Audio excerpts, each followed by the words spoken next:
Pushpa the rising blockbuster కావడంతో pan India star గా తిరుగులేని ఇమేజ్ ని సొంతం చేసుకున్నాడు అల్లు అర్జున్. ఈ చిత్రం సీక్వెల్ పుష్ప ది రూల్ లో మరింత మెప్పించడానికి రెడీ అవుతున్నాడు. ఇక నుంచి ఇండియన్ ఫిల్మ్ ఇండస్ట్రీని షేక్ చేసే రేంజ్ లో పాన్ ఇండియా మూవీస్ ని ఎంపిక చేసుకుంటున్నాడు బన్నీ. రీసెంట్ గా బన్నీ తీసుకున్న ఓ నిర్ణయం నెట్టింట వైరల్ గా మారింది.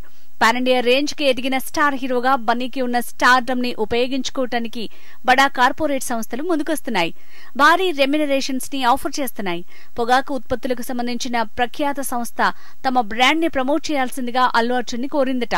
అందుకు భారీ పారితోషికాన్ని ఆఫర్ చేసిందని టాక్. ఈ భారీ డీల్ ని అల్లు అర్జున్ తిరస్కరించారని సమాచారం. పొగాకు ఉత్పత్తులైన ఖైనీ, జర్దాలకు స్టార్ హీరోలు ప్రచారం చేస్తే ఫ్యాన్స్ అనుసరించే ప్రమాదం ఉంది. వీటి వల్ల ప్రజలు క్యాన్సర్ బారిన పడతారు. క్యాన్సర్ అకాల మరణానికి దారితీస్తుంది. అందుకని ఈ తరహా యాడ్స్ లో నటించనని ఖరాఖండిగా చెప్పాడట బన్నీ.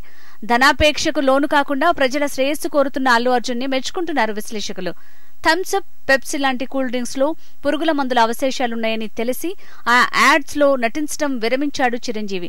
ఇక పవన్ కళ్యాణ్ కూడా ఇలాంటి యాడ్స్ ని తిరస్కరించాడు. ఇప్పుడు వారి అడుగుజాడల్లో నడుస్తున్నాడు అల్లు అర్జున్.